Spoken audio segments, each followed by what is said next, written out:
پاکستان تحریک انصاف کے جو موقف ہیں وہ بنیادی طور پر ایک اس کا دو حصے ہیں اور بظاہر وہ الگ الگ لگتے ہیں، اس لیے آپ انہیں دو موقف سے بھی تعبیر کر سکتے ہیں۔ اگر آپ ان کا پہلا موقف دیکھیں جو ہمیشہ سے چلا آ رہا ہے وہ یہ ہے کہ فری اینڈ فیئر الیکشن ہو، دستور کی حکمرانی ہو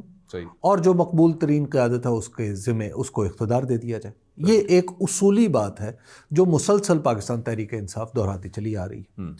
2024 کے الیکشن کے بعد اس میں دو طرح کی تبدیلیاں آئیں، اس میں کچھ تبدیلیاں آئیں۔ وہ تبدیلی یہ آئی کہ پہلے تو کچھ لوگوں نے یہ کہنا شروع کیا کہ جناب یہ الیکشن انڈو ہو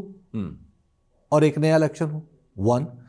دوسرا کہا گیا کہ اسی الیکشن کو کھولا جائے اور جو جس کی نشست بنتی ہے اس کو دے دی جائے۔ اور اس حوالے سے ایک بات بھی چلی تھی کہ جسٹس منصور علی شاہ صاحب کے اوپر یہ الزام لگایا گیا تھا کہ انہوں نے کسی حکومت نے کہ کسی مجلس میں انہوں نے کہا تھا کہ اگر میں چیف جسٹس بن گیا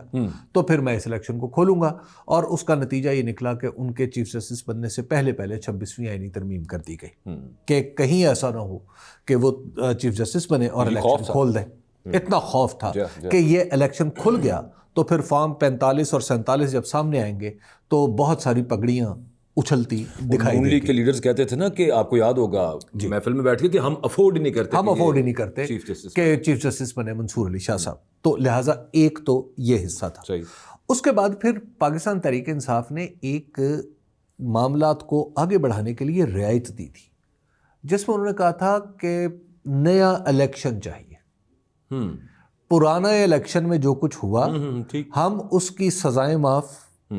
اس کی ہم ذمہ داری بھی کسی پہ بھی نہیں ڈالتے، ہم آگے بڑھتے ہیں ایک نیا الیکشن کروا لیتے ہیں۔ اب یہ جو نیا الیکشن ہے یہ کروانا ایک رعایت ہے پاکستان تحریک انصاف کی طرف سے سسٹم کو، اور یہاں سے ہی اگلے راستے نکلتے ہیں اس سسٹم کی لیجیٹیمیسی کے، اس سسٹم کی بقا کے، اور اگر سسٹم کے اندر کچھ لوگ سمجھتے ہیں یا ان کے ذہن میں کوئی اپنی سیکیورٹی کو لے کے، اپنے اور دیگر ایشوز کو لے کے کوئی تحفظات ہیں تو ان کا بھی علاج اس سسٹم کے اندر ہے۔ یعنی اس مطالبے کے اندر، یعنی جو پی ٹی آئی کا ہے اس میں ضمانت اس کی بلٹ ان